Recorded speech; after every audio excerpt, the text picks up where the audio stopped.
At bilang isang Katoliko, ang Pangulong Bongbong Marcos ay gumagamit ng rosaryo. At nakikita niyo po yan, ayan yung nakabilog. At palagi niyang sinusuot ito, mga kapatid. At maganda po yan, indikasyon na siya talaga'y tunay na Katoliko, mga kababayan. A few moments later. Hindi po pagkakakilanlan sa Kristiyano ayon sa otoridad Katoliko ang pagsasagawa ng tinatawag po nilang rosaryo. Now I see your POV. Open my eyes to your reality. Take me where I'm meant to be. Show me life like everybody dancing. Dito sa Factbusters!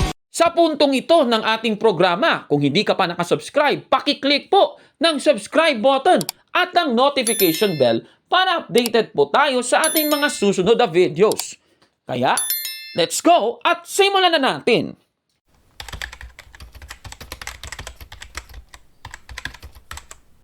Magandang araw mga kapatid and welcome naman sa isang bagong episode ng Factbusters PH.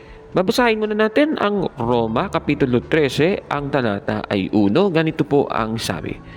Ang bawat tao'y dapat pasakop sa mga pinuno ng pamahalaan sapagkat walang pamahalaang hindi mula sa Diyos at ang Diyos ang nagtatag ng mga pamahalaang umiiral. Sana po ay pasakop tayo sa ating pinuno ng pamahalaan at yan po ay ang ating Pangulong Bongbong Marcos sa kasalukuyan. Siya po ang ika-17 Pangulo ng Pilipinas. At alam naman natin ng ating Pangulo na si Bongbong Marcos ay isang Katoliko, mga kapatid. At bilang isang Katoliko, ang Pangulong Bongbong Marcos ay gumagamit ng rosaryo. At nakikita niyo po yan, ayan yung nakabilog. At palagi niyang sinusuot ito, mga kapatid. At maganda po yan, indikasyon na siya talaga'y tunay na Katoliko, mga kababayan. At ito nga ang patunay na ang ating Pangulong Bongbong Marcos ay isang Katoliko, mga kapatid. At bilang Katoliko ay talagang ginagawa niya at isinasabuhay niya ang debosyon ng rosaryo. Kagaya ng mababasa natin sa My Catholic Faith ni Most Reverend Louis Laravuair Moro sa page 385, ganito po ang mababasa. Kung ikaw ay nasa panganib, sakit, sakuna o temptasyon, ang paggamit ng sakramental ay may malaking benepisyo. Kada Katoliko dapat ay magmay-ari ng banal na rosaryo at gamitin ito. Napakaliwanag po ng nabasa natin. Kaya yan pong ginagawa ng ating Pangulong Bongbong Marcos, mga kababayan. At alam naman natin na ginagamit po ang rosaryo sa pagdarasal. Kagaya ng mababasa rin natin sa aklat na ating binasa kanina sa page 398. Ganito naman ang mababasa. Ang rosaryo ay isang makapangyarihang dasal para makamit ang grasya ng Diyos sa pamamagitan ng intercession kay Blessed Virgin Mary. Ayon sa encyclical letter ni Pope John the 23rd noong 1959 tungkol sa rosaryo, ang rosaryo ay isang epektibong pamamaraan ng dasal at pagninilay. Kaya tama, ginagamit ng mga Katoliko ang rosaryo sa pagdarasal, mga kapatid. Pero may naninira sa paggamit ni Pangulong Bongbong Marcos at maging ng mga Katoliko ng rosaryo. At yan po ang ating pag-uusapan sa ating episode ngayon. Itong programa ng Iglesia ni Cristo ni Manalo na ang pagbubunyag na may pamagat na tungkol sa rosaryo at novena ng host ay si Dan Omar Leibag. Ano ang pahayag ng ministro ni Manalo na si Dan Omar Leibag laban sa paggamit ng rosaryo ng mga Katoliko? O eto, panoorin natin. Kristiyano po bang maituturing ang nagsasagawa ng pagdarasal ng paulit-ulit gaya po ng pagrorosaryo na ginagawa sa Iglesia Katolika Romana? Pakinggan po ninyo, ganito po ang mababasa natin. Dito po sa isang aklat na kanina po ipinakilala na po namin, Catholic Dictionary. Sa page 717, ganito naman ang nakasulat. Ang kaugalian sa paggamit ng mga butil at iba pa bilang tulong sa memorya sa pagbigkas ng ilang bilang ng mga panalangin ay hindi isang kaugaliang ikakikilala sa mga Kristiyano. Subalit ito ay matagal nang umiral sa Iglesia Katolika. Mga giliw po naming mga taga-subaybay, maliwanag po ang pahayag ng aklat na binasa po namin. Hindi po pagkakakilanlan sa Kristiyano ayon sa otoridad Katoliko ang pagsasagawa ng tinatawag po nilang rosaryo. Kaya paano po pinatunayan ng Biblia na hindi aral ng Panginoong Diyos ang pagrorosaryo o paulit-ulit na kasasalita gaya po ng dasal sa Iglesia Katolika Romana? Pakinggan po natin ang pahayag ng ating Panginoong Hesukristo. Ganito po ang nakasulat dito po sa Mateo, sa 6, sa talatang 7. Ang inyong panalangin ay huwag paulit-ulit tulad ng ginagawa ng mga pagano, pagkat akala nila'y didinggin sila dahil sa dami ng salita. Mga kaibigan, kabawal-bawalan po ng ating Panginoong Hesukristo ang paulit-ulit na pananalangin. Ayon mismo sa ating Panginoon, walang kabuluhan ang panalangin paulit-ulit na iyan nga ay gawain ng mga pagano. Ayon sa kanya, hindi daw pagkakakilanlan sa isang Kristiyano ang pagdarasal gamit ang rosaryo, at binasa niya ang aklat na Catholic Dictionary na nakikita nyo sa screen. Tanong, totoo ba ang kanyang pahayag na ito? Ipapakita ko po sa inyo ang aklat, A Catholic Dictionary ni William Addis at Thomas Arnold. Yung kopya natin, 1884 edition, page 722, nakikita nyo po sa screen at babasahin ko po sa inyo. Ang paggamit ng mga butil para maalala ang dasal ng ilang beses ay hindi talaga nagmula sa Kristiyano. Ngunit matagal na itong umiiral sa iglesia. Yan ang kanyang binasa, mga kapatid, ano? The practice of using beads as a help to memory in reciting a set number of prayers is not distinctively Christian, but it has long existed in the church. Ito ba ay tumutukoy talaga sa rosaryo? Hindi naman eh. Ito po ay tumutukoy sa paggamit ng mga butil sa pagdarasal. Di ba? Ang rosaryo mismo, saan ba nanggaling ito, mga kababayan?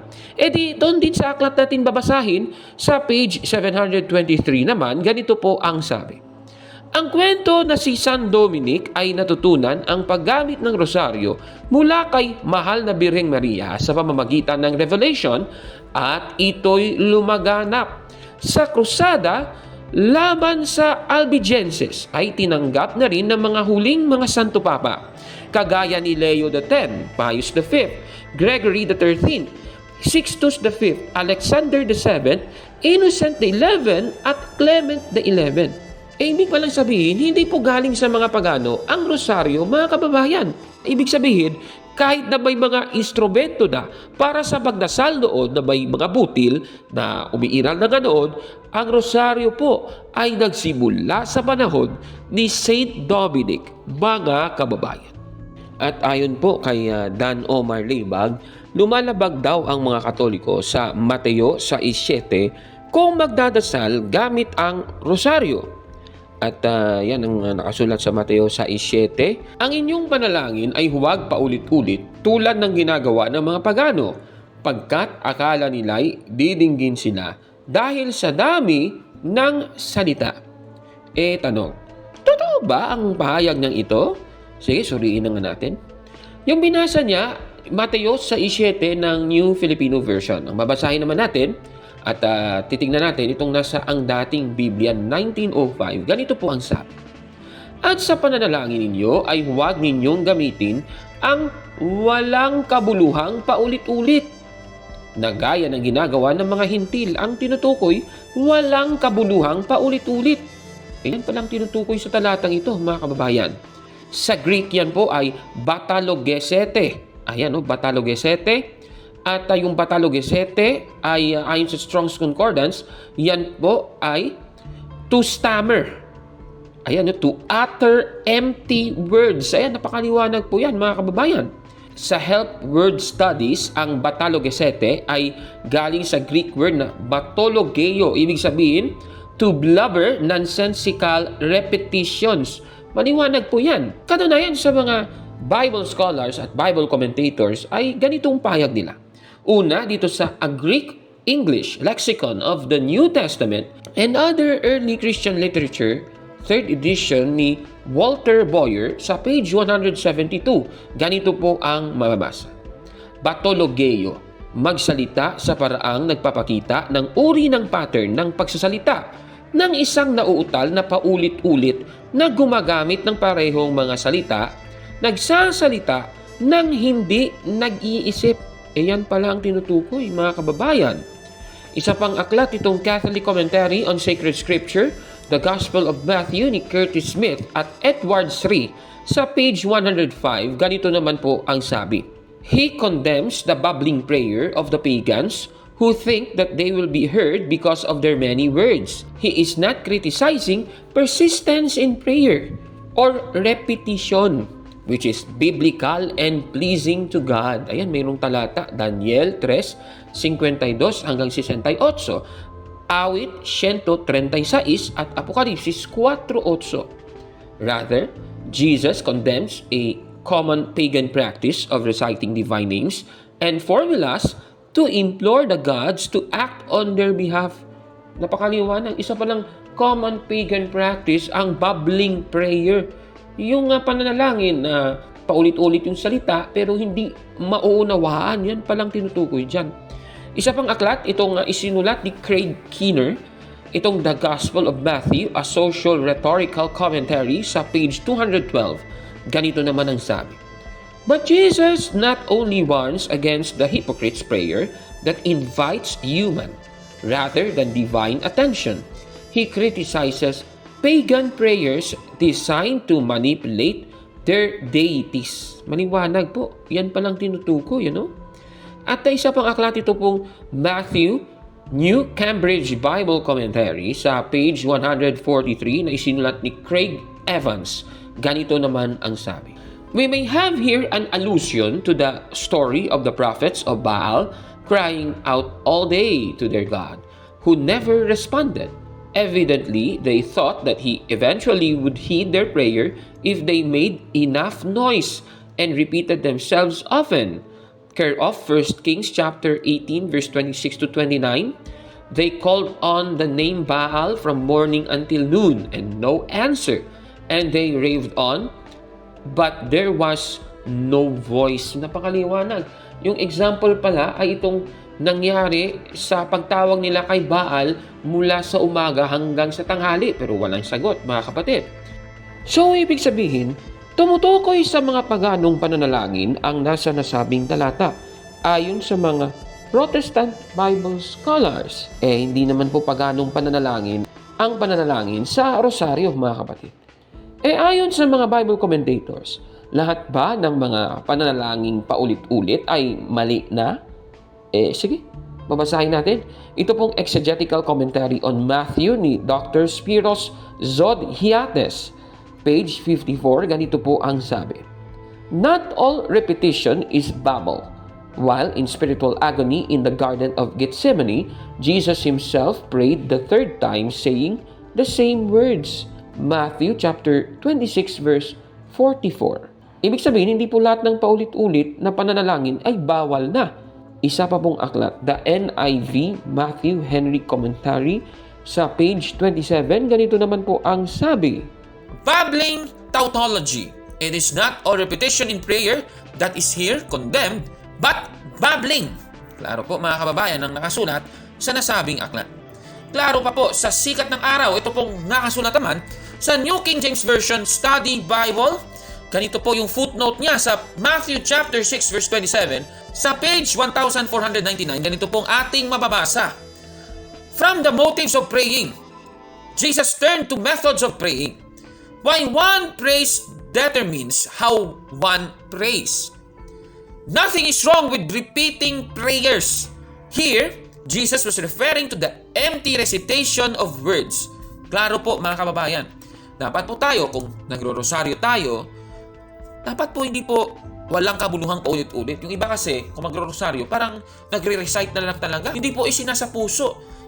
Yung rosaryo is designed hindi po para i-recite lang talaga. Rosary is not a vain, repetitive prayer na kagaya po ng mga pagano. Kaya maling-mali po. So, hindi naman pala lahat ng ulit-ulit na pananalangin mali na kaagad. Talaga naman, ano? Babasahin natin nga itong Mateo 26:44 na ikinote kanina po ng isa pong binasa natin. Iniwan niya silang muli at nananalangin sa ikatlong pagkakataon. Sinabi niyang uli ang gayong panalangin. Klaro po nang nakasulat na ito, mga kababayan. Yung nasabing panalangin, inulit pong muli ng ating Panginoong Jesucristo. Ito nga sa Psalms 136. Bigyan natin ng konting analysis yung nasabing Psalms 136 na ito. Give thanks to the Lord, for He is good. His love endures forever. Give thanks to the God of gods. His love endures forever. At down, kung mapapansin ninyo, may response po. His love endures forever. His love endures forever. His love endures forever. Paulit-ulit ba yung pananalangin na ito? Naku Yan po ay isa pong halimbawa ng tinatawag nating litany. At ito po, yung pangalan ng Psalms 136 ay Litany of Thanksgiving. Sa Rosario, meron pong litany. Litany of the Most Blessed Virgin Mary. Diba? Ito pang isa. Sa Daniel 3:52-68, ano? Blessed are you, O Lord, God of our ancestors, and to be praised and highly exalted forever. Yung the same phrase, ano? Paulit-ulit yun. No? Paiba-iba lang ng version, pero paulit-ulit pong binabanggit sa mga talatang yan, mga kababayan. Isa rin yung halimbawa ng Litany of Thanksgiving, mga kababayan. Kaya sa sinasabing ito ni Dan Omar Leibag, Maliwanag po ang pahayag ng aklat na binasa po namin. Hindi po pagkakakilanlan sa Kristiyano ayon sa otoridad Katoliko ang pagsasagawa ng tinatawag po nilang rosaryo. A few moments later. Kabawal-bawalan po ng ating Panginoong Jesucristo ang paulit-ulit na pananalangin. ang masasabi ni Gabor, no? Busted! Yan! Mali yan! Nako naman. At bilang isang matibay na Katoliko, ang Pangulong Bongbong Marcos ay sinunod lamang ang nakasulat sa banal na kasulatan. Siyempre, kung sinusuot nga niya yung rosaryo, nagdadasal din si Bongbong Marcos gamit ang rosaryo. At biblical po yan, unang Tesalonica 5, 17 hanggang 18, ganito po ang mababasa natin. Palagi kayong manalangin at magpasalamat kayo sa Diyos sa lahat ng pagkakataon, sapagkat ito ang kalooban ng Diyos para sa inyo sa inyong pakikipag-isa kay Kristo Jesus. Klarong-klaro, mga kapatid. Ano po ang masasabi ninyo sa ating episode po ngayon? Comment down below, mga kapatid. At kung like mo ang video na ito, smash ang like button at mag-subscribe sa ating YouTube channel, Factbusters PH. Kaya, huwag maniwala sa sabi-sabi. I-check mo na kung fact nga talaga. Hanggang sa susunod na episode, ako po si Caborno. At ito ang Factbusters! Mga kapatid, magandang araw po at kapayapaan ay maghari sa ating isipan at sa ating puso. At follow and subscribe, Factbuster PH at The Beloved Catholic sa Facebook page ni Caburnok. At abangan nyo si Caburnok, no? Dahil marami siyang i-reveal na mga maling aral at matutuhanan natin ang katotohanan. Dahil ang katotohanan ay magbigay sa atin ng tunay na kalayaan. God bless! I am Catholic. I am